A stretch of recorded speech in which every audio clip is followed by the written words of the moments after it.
Fourth chapter का अब हम कर रहे हैं क्वेश्चन नंबर 18, जिसमें आपको क्या कहा गया है कि find the square root of the given expression. ये बहुत इंपॉर्टेंट क्वेश्चन है। क्यों? क्योंकि इसमें आपने कई फैसले लेने होते हैं। अगर आपने इस एक सही सीक्वेंस से क्वेश्चन को ना सॉल्व किया तो आपका आंसर नहीं आता। अब देखिए, पहली चीज़ तो आपने ऑर्डर में लिखना है। अब मैंने अगर ए को लिया है, ए को टारगेट किया, तो पहले मेरे पास A2 होना चाहिए, फिर मेरे पास A1 होना चाहिए, फिर A0 यानी कि ये कांस्टेंट वैल्यू होनी चाहिए। ठीक है ना? मैं A0 अगर लिख रही हूँ तो कांस्टेंट को आप समझें, ठीक है ना? या और इसके बाद फिर मेरे पास A की जो है -1 होनी चाहिए और A की -2 वैल्यू होनी चाहिए। ये सीक्वेंस होना चाहिए। आप सोच रहे होंगे कि मुझे ये सीक्वेंस का कैसे पता चलेगा और आपको कैसे इस सीक्वेंस का पता चलेगा। तो इसमें हमारी मदद कौन करेगा? Number line. ठीक है, नंबर लाइन हमें सब कुछ बताएगा। ठीक है, देखिए -2 यहाँ पर आता है, -1 यहाँ पे आता है, 0 यहाँ पर आता है, +1 यहाँ पे आता है और +2 यहाँ पर आता है। आपने लिखना होता है डिक्रीजिंग ऑर्डर में, यानी कि आपके लिखने की डायरेक्शन ये होगी। ठीक है, तो पहली जगह पर आएगा प्लस, तो ये आपने A2, दूसरी प्लेस पर +1 तो आपके पास ये वाली वैल्यू। फिर अगर आपके पास 0 है तो समझो कि इस जगह पर आपने कांस्टेंट, यानी कांस्टेंट ही कि उसके साथ कोई वेरिएबल है नहीं। ठीक है ना? तो मैंने A0 से शो किया ताकि आपको चीज़ ज़रा समझ आ जाए कि यानी कि यहाँ पर आपके पास कांस्टेंट वैल्यू है। ऐसे भी अगर किसी चीज़ की पावर 0 हो जाती है तो 1 ही हो जाती है। ठीक है ना? तो यानी कोई नंबर ही यहाँ पर होगा आपके पास कांस्टेंट है। यानी चले आपको ये चीज़ कंफ्यूज कर रही है तो मैं यहाँ पर ऐसे कर देती हूँ। ठीक है, यानी कि यहाँ पर कोई नंबर होगा। आप इस चीज़ को लेके परेशान मत हो। ये देखिए A2 A1 और यहाँ पर कोई ना कोई नंबर होगा, यानी कि आप उसको कांस्टेंट कह लें। ठीक हो गया। फिर इसके बाद आपकी बारी आ जाएगी -1 की। ये आप कहते होंगे मैंने कैसे रीड किया। जब भी आपके पास डिनोमिनेटर में वैल्यू आप न्यूमरेटर में शिफ्ट करें तो -1 हो जाएगा। ये आपके पास +2 है, जब ये आपके पास न्यूमरेटर में शिफ्ट हो जाता है तो ये भी साइन आपका -2 हो जाता है। ये आपने ऑर्डर में लिख लिया। अगर आप x को लिखेंगे ना तो फिर आप पहले x2 लिखेंगे, x1, फिर कांस्टेंट, फिर इसी तरह x के लिए भी करेंगे। ठीक हो गया। चलें, ऑर्डर में लिखने की बात तो हो गई हमारी। ठीक हो गया।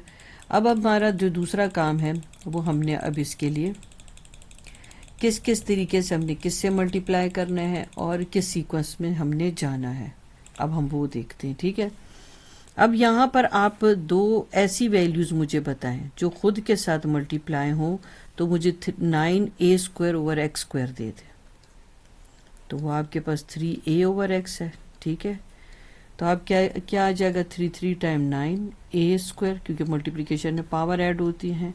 मैं बार बार इसलिए बोलती हूँ कि इस स्टेज पर भी आकर बाज़ बच्चों को ये नहीं समझ आ रहा होता कि मल्टीप्लिकेशन में वेरिएबल की पावर ऐड होती है, तो बार बार बोलने से वो आपके जहन में रह जाती है बात। अब इसको और इसको आप तीनों वैल्यूज़ को आप यहाँ बोर्ड पे लिखेंगे।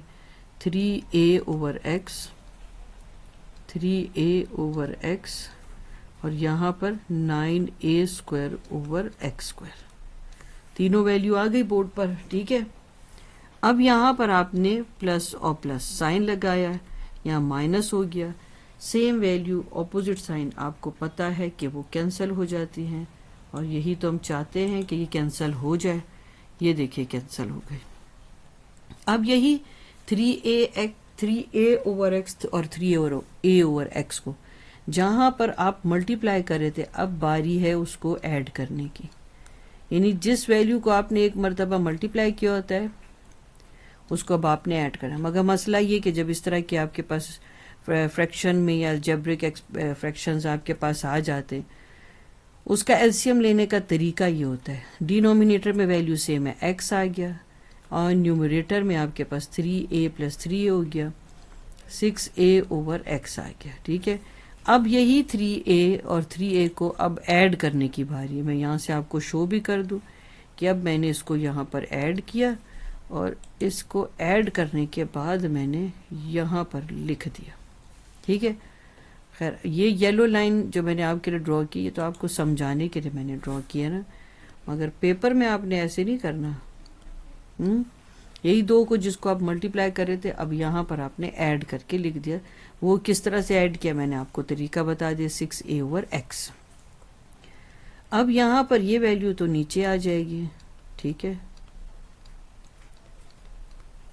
क्वेश्चन है इंटरेस्टिंग, मगर आपने रूल्स रेगुलेशन के साथ इसको सॉल्व करना होता है, यानी जो इसका मेथड है उस तरीके से आपने सॉल्व करना होता है। ये जगह खाली कर देते ताकि अगले पोर्शन के लिए हमारे पास जगह हो जाए, ठीक है।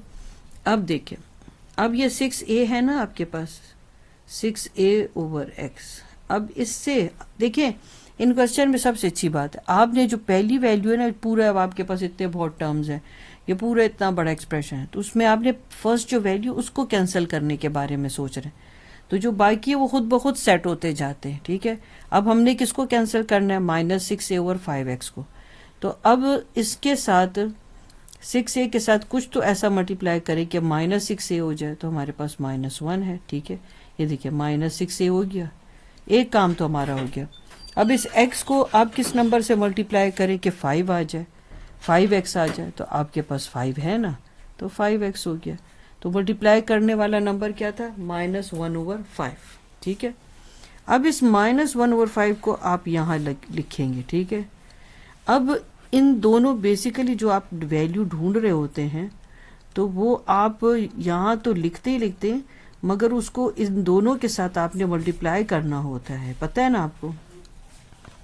अब ये देखिए, अब -1/5 इससे भी मल्टीप्लाई होगा और इससे भी मल्टीप्लाई होगा। इससे मल्टीप्लाई हो गया तो मैंने करके आपको दिखा दिया, 6a/5x है। मगर अगर -1/5 -1/5 मल्टीप्लाई होंगे तो आपको क्या दे देंगे, माइनस इंटू माइनस तो प्लस हो जाता है, और 5 टाइम 25 हो जाता है, तो यहाँ जाएगा 1/25, ठीक है।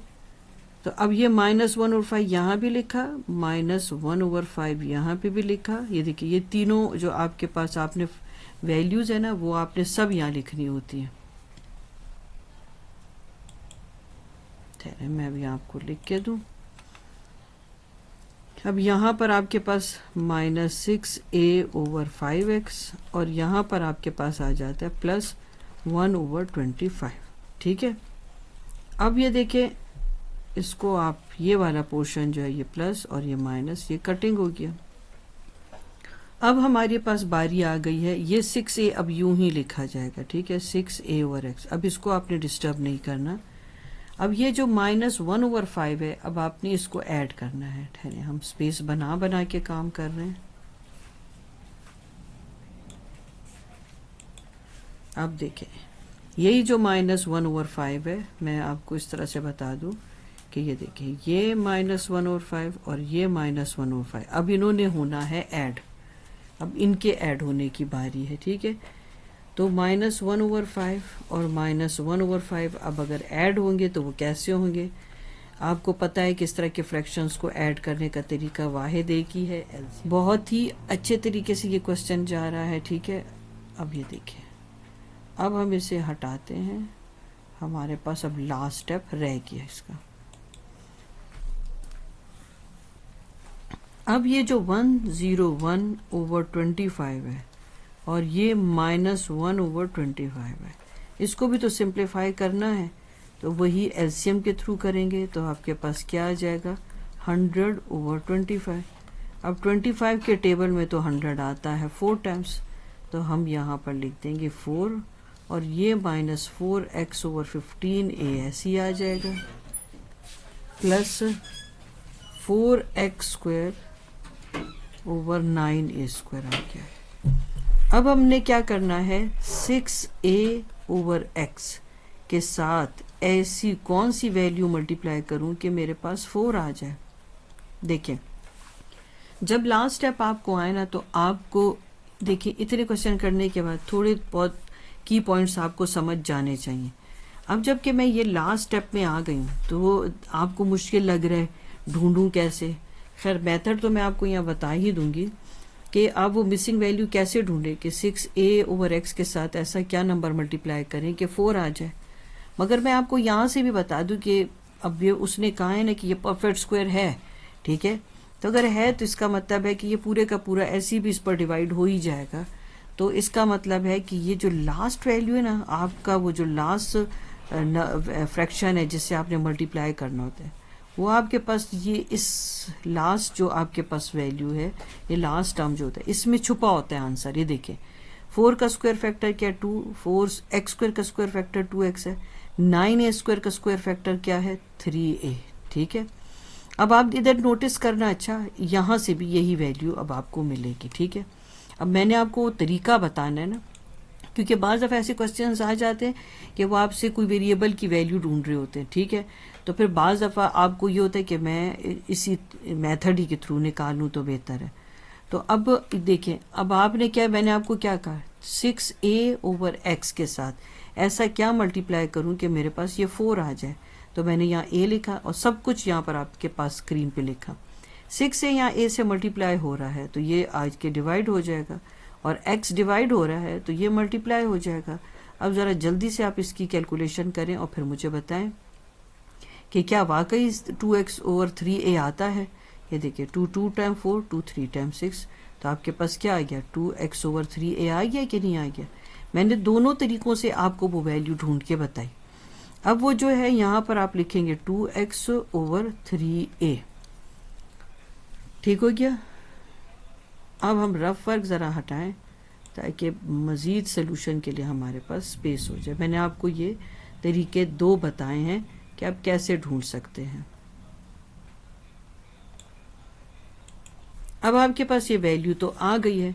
अब इसका मतलब क्या है कि जो आपके पास 2x ओवर 3 है, अब आपने इन तीनों वैल्यूज़ के साथ मल्टीप्लाई करना है। ठीक है, इस 2x ओवर 3a को आपने करना है। ये तो मैं खाली आपको समझा रही हूँ, तो मैं यहाँ स्क्रीन पे लिख रही हूँ, मगर आपने पेपर में ये इस जगह पे नहीं लिखना। ठीक है, आपने इस 2x ओवर 3 को तीनों वैल्यूज़ के साथ मल्टीप्लाई करना है। अब मैं आपको एक एक के साथ मल्टीप्लाई करना सिखा दूँ। 6a ओवर x को जब आपने 4 से मल्टीप्लाई किया, 6a ओवर x को अगर आपने 2x ओवर 3a से मल्टीप्लाई करेंगे तो क्या 4 आता है। चलिए करके देखते हैं। x से कट गया, a से कट गया, 3 2 टाइम 6 हो गया, 2 2 टाइम 4, तो देखिए आपके पास 4 आ गया। अब ये -2 ओवर 5 के साथ इसने मल्टीप्लाई करना है।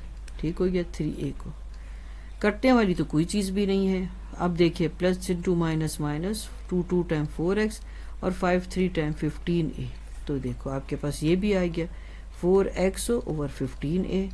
अब लास्ट तो फिर बहुत ही आसान है क्योंकि वो खुद के साथ इसलिए मल्टीप्लाई होना है, तो आपके पास क्या आ जाएगा 2 2 टाइम 4x स्क्वायर और 3 3 टाइम 9a स्क्वायर। ठीक हो गया, 4x square over 9a square. अब साइन चेंज करने की बारी है। ठीक है, ये कट गया और ये जिससे आपने मल्टीप्लाई किया था उसको आप यहाँ पर भी लिखेंगे। ठीक है, अब आपने आंसर लिखना है। आंसर लिखने का क्या तरीक़ेकार है, आंसर भी मैं आपको बता दूं। आप स्क्वायर रूट ढूंढ रहे हैं। ठीक है, और ये चीज़ आपको कहा जाए फाइंड द स्क्वायर रूट। मैंने आपको ये MCQs में बड़ा अच्छा समझाया कि आपको जब स्क्वायर रूट कहा जाए और किसी वैल्यू का स्क्वायर रूट कहा जाए तो आपको प्लस माइनस में शो करना पड़ता है। तो अब स्क्वायर रूट आपके पास क्या आ गया 3a, ये जो हम टॉप पे यहाँ पे लिख रहे थे क्वोशंट वाली जगह पर। ठीक है, ये आपके पास स्क्वायर रूट आ गया 2x ओवर 3a और यही इसका आंसर है।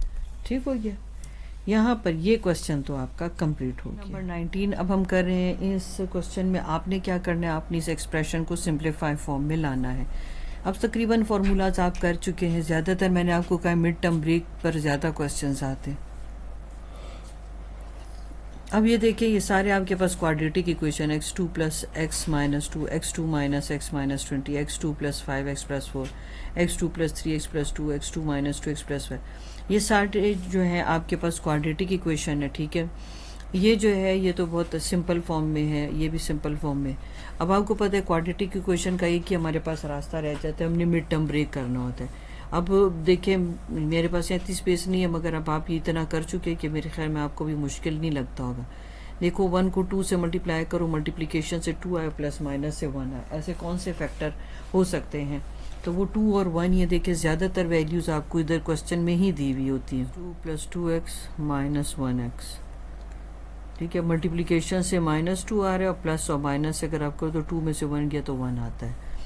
अब सारे के एक ही साथ फैक्टर्स बना लेते हैं। अब ये देखिए 1 × 20, तो यानी 1 को 20 से मल्टीप्लाई किया। अब ऐसा नंबर देखिए मल्टीप्लिकेशन से, ऐसे फैक्टर्स देखिए मल्टीप्लिकेशन से 20 दे और प्लस माइनस से 1 दे, 5 4 टाइम 20। अब आप मुश्किल किस्म की जो फैक्टराइजेशन है वो कर चुके हैं, 5 4 टाइम 20, तो आसान, अब तो ये बहुत इजी है आपके लिए। अब देखिए 1 × 2, मल्टीप्लिकेशन से 4 आपके पास आ रहा है और प्लस माइनस से 5 आ रहा है, 4 × 1, ठीक हो गया। और 4 और 1 को ऐड करो तो 5 भी आता है। इसमें आप x कॉमन ले लें तो x - 1, ठीक है। अब इसके पेयरिंग करके आप इसके फैक्टर्स बना लें, ठीक है। अब इस पेयर में क्या कॉमन है? x + 2। अब इस पेयर में क्या कॉमन है? -1, तो x + 2। अब यहाँ नीचे देख रहे, पहले मैं ये आपको ऊपर वाला एक पूरा कंप्लीट करके दे दूँ ना, तो x - 1 और अब आपके पास आ गया x + 2। अब एक पूरा एक्सप्रेशन हमने सिंप्लीफाई फॉर्म में लिया है। अब इसको देखते, इसमें क्या कॉमन है? इस एक पेयर में क्या कॉमन है? x2 - 5x में x कॉमन है, तो x - 5। इसमें क्या कॉमन है? तो इसमें 4 कॉमन है, 5 आ गया। x + 4 एक आप ले लोगे और x - 5, ठीक हो गया। यानी ये दोनों सेम थे तो इसको में से एक मर्तबा ये लिख लिया। अब इसकी बारी, इस पेयर में क्या कॉमन है? x, तो x + 4। और इस पेयर में क्या कॉमन है? इसमें कुछ भी कॉमन नहीं है तो आप 1 ले लेंगे। अब x + 1 आ गया इसका, और इन दोनों में से एक मर्तबा x + 4 लिख लिया आपने। अब ये तो ऐसे ही आप लिखें, ये भी ऐसे लिखें। अब पहले इस पूरे एक्सप्रेशन में देखें, कोई ऊपर नीचे कटिंग अगर होती है तो करके उसको ख़त्म कर दें। देखिए मल्टीप्लाई हो रहा है तो ये और ये वाला कैंसिल हो गया, x - 1 भी कैंसिल हो गया। बस ये रह गया, ये अब हम आगे इसको नेक्स्ट उसमें कंटिन्यू करेंगे। हम जब तक यहाँ पर ये वाला काम ख़त्म कर लें, ये आपके पास डिवीज़न का साइन चल रहा है और अभी हम यहाँ तक इसको लेके चलेंगे, ठीक है। यहाँ भी देखिए 1 × 2, मल्टीप्लिकेशन से आपको 2 मिले और प्लस या माइनस करने से, बल्कि प्लस ही करने से आपको 3 मिले, तो ये तो खुद ही इसी में ही आपके पास नंबर है। 2 और 1 को आप ऐड करो तो आपको 3 मिल जाता है और मल्टीप्लाई करो तो 2 मिलता है। 1 × 5, मल्टीप्लिकेशन से 5 मिले और 5 तो मुझे नहीं लग रहा, ये शायद 15 है, इसको ठीक कर लेते हैं, ठीक है। ये 5 नहीं है बल्कि 15 है, ठीक है। मल्टीप्लिकेशन से आपको 1 × 15 मिले और प्लस माइनस से 2 मिले, तो 5 3 टाइम 15 हो जाता है, ठीक है। इसलिए मैंने आपको कहा ना कि फर्स्ट एक्सरसाइज को आपने बहुत अच्छा करना है, कि आपको मिड टर्म ब्रेक बहुत अच्छा आ जाना चाहिए। अब इसमें क्या कॉमन है? पहले उसमें ऊपर वाले एक्सप्रेशन में x है तो हमने 2 पेयर बना लिए, ठीक है। एक पेयर आपके पास ये और एक पेयर, इस पेयर में क्या कॉमन है? x, और इस पेयर में क्या कॉमन है? कुछ भी नहीं, तो आपके पास आ गया x + 2। अब इस पेयर में क्या कॉमन है? x, तो x - 5। और इस पेयर में क्या कॉमन है? 3, तो आपके पास प्लस नहीं है बल्कि यहाँ माइनस साइन है, क्वेश्चन उधर ही रुक जाता है। देखिए 3 कॉमन ने प्लस 3 कॉमन लिया तो 3 कैंसिल हो गया, x आ गया, minus sign, plus into minus minus, और 3 5 time 15।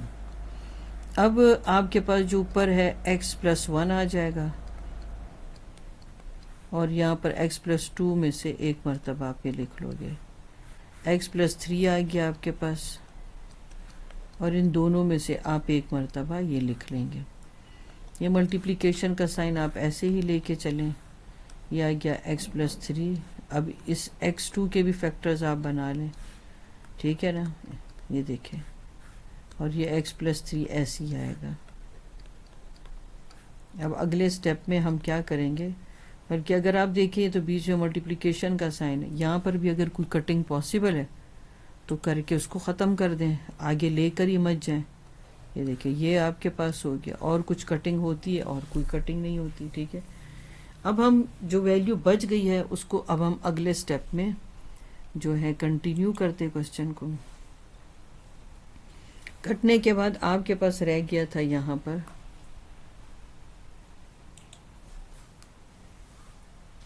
x plus 2, x plus 1, x minus 5 और साथ में x। यहाँ साइन डिवीजन का ही चल रहा था आपका, और यहाँ पर आपके पास क्या रह गया, x प्लस 1 और x प्लस 2, x माइनस 5 और x रह गया था, ठीक है। अब ये वैल्यू तो आपकी ऐसे ही लिखी जाएगी, वैल्यू जो होते हैं पलट जाती है, ठीक है। उस नीचे वाली ऊपर चली जाती है, ऊपर वाली वैल्यू नीचे आ जाती है, फ्लिप कर जाती है, ठीक है। में चेंज करेंगे तो डिनोमिनेटर जो है न्यूमरेटर में कन्वर्ट हो जाएगा और न्यूमरेटर डिनोमिनेटर बन जाएगा। अब जो कैंसिल होती है वैल्यू उसको आप कैंसिल करें। अब मल्टीप्लिकेशन का साइन है, माइनस x माइनस 5 ऊपर नीचे कट जाता है ना, ये कट गया आपस में, x प्लस 1 भी कट गया, x प्लस 2 से भी कट गया, x से भी कट गया, पीछे आपके पास यहाँ क्या रह गया, सिर्फ x। यही आपका आंसर है। यानी आप सिंप्लीफाई करते करते करते इतने तक आ गए कि आपके पास x है। क्वेश्चन नंबर 19 है, जिसमें आपसे कहा गया कि आपने इन एक्सप्रेशन को सिंप्लीफाई करना है। चलें अब हम इसको सिंप्लीफाई करते हैं। मैंने आपको कहा था जब भी कभी आपके पास इस तरह से अलजेब्रिक फ्रैक्शंस आ जाते हैं तो उसको आप कैसे सिंप्लीफाई करते हैं, उसको आप एलसीएम के थ्रू सिंप्लीफाई करते हैं। वैसे तो मैं इन सभी वैल्यूज़ को इकट्ठा लेकर भी एलसीएम हम ले सकते हैं, मगर मैं आपको ये सजेस्ट करूँगी कि आप पीसेस में करें ताकि आपसे गलती कम हो। अच्छा, अब देखें इस तरह की वैल्यू का आप एलसीएम लेते कैसे। यहाँ भी x प्लस 1 है, यहाँ पर भी x प्लस 1 है, तो अब मैंने इन दो का पहले लूँगी, तो मैं फिर इन दोनों ही के साथ आपको वैल्यू लेना सिखा रही हूँ एलसीएम की। x प्लस 1 दो मरतबा है, एक मरतबा आप लिख लेंगे, इसका कोई पेयर नहीं है, इसको आप ऐसे ही लिख सकते हैं। अब आप देखें कि जब आप लोग एलसीएम ले लेते तो आपको ये नहीं समझ आती कि न्यूमरेटर में हम क्या वैल्यू लिखें। देखिए आपने एलसीएम लेने का फैसला कर लिया, वो मैंने आपको तरीका बता दिया कि अगर कोई वैल्यू दो मरतबा है उसको एक मरतबा आप लिख लें, इसका कोई पेयर नहीं है, इसको आप ऐसे ही लिख लें, ठीक है। अब आपने अपने मेंटल मैथ्स में, और अगर मेंटल मैथ्स नहीं आप कर पाते तो बस आप पेंसिल से ऐसे करें कि ये ऐसे लिखें। आप जो आप एलसीएम ले चुके हैं उसको दोनों साइड पर आप मल्टीप्लाई करें, क्योंकि मैं आपको यहाँ न्यूमरेटर में वैल्यू लेना सिखा रही हूँ। अब ये देखिए ये कट गया, ऊपर क्या रह गया आपके पास x प्लस 2, ठीक है।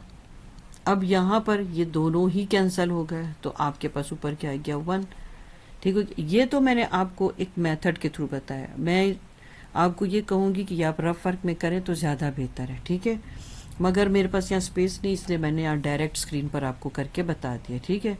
अब मैं आपको डायरेक्ट भी रीड करना जो है वो बता देती हूँ, इस तरह आपको ये पता चल जाएगा कि वो जो न्यूमरेटर में आप वैल्यू लिख रहे हैं वो आप कैसे लिखेंगे, ठीक हो गया।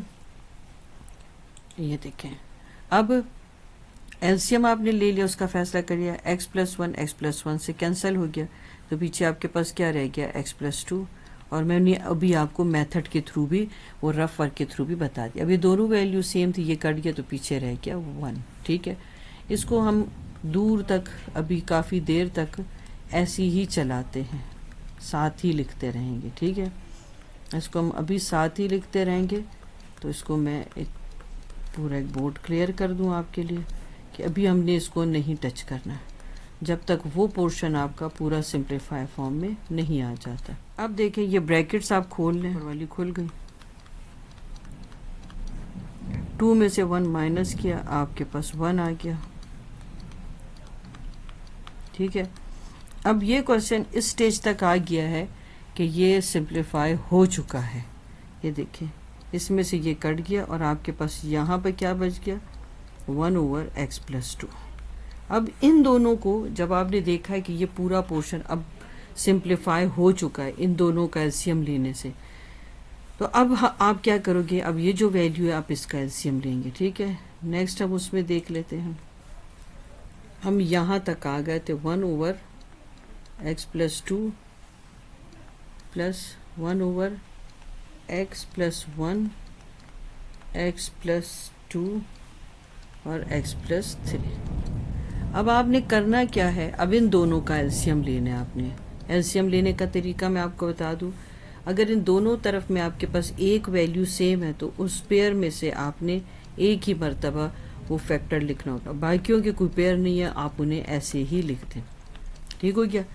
अब दूसरा स्टेप है कि जब आपने एलसीएम ले ही लिया, अब यहाँ न्यूमरेटर में क्या वैल्यू आएगी, मतलब आपको ये डर लगा है कि मुझ आपसे गलत हो जाएगा, तो आपको मैंने बताया है कि आप रफ वर्क में या तो रफ वर्क में कर लें या फिर आप पेंसिल यूज़ कर लें, और पेंसिल से लिखने के बाद जब आपका सोल्यूशन कंप्लीट हो जाते तो आप उसको इरेज कर दें। ठीक है, अब देखें यहाँ पर आपके पास x+2 और x+2 कैंसिल हो गया, तो पीछे क्या बच गया आपके पास, x+1 और x+3।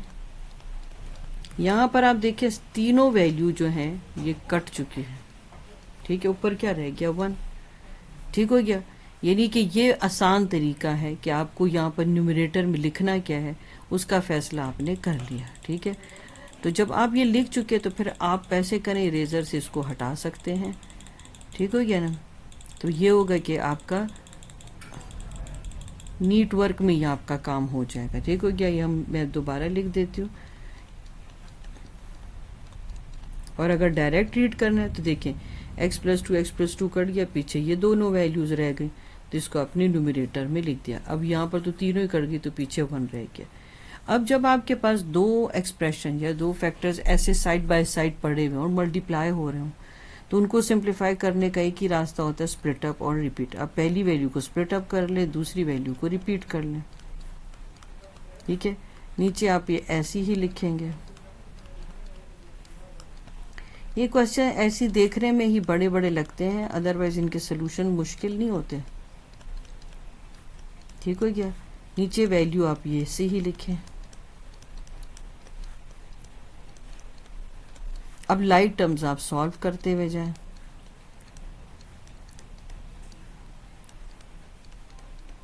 अब वही अगर आप नोटिस करें, split up, repeat, mid term break, factors बनाना, सारे वही मेथड है। ठीक है, अब आपके पास कहाँ पर आपका एंड अप हुआ, x2 + 4x + 4।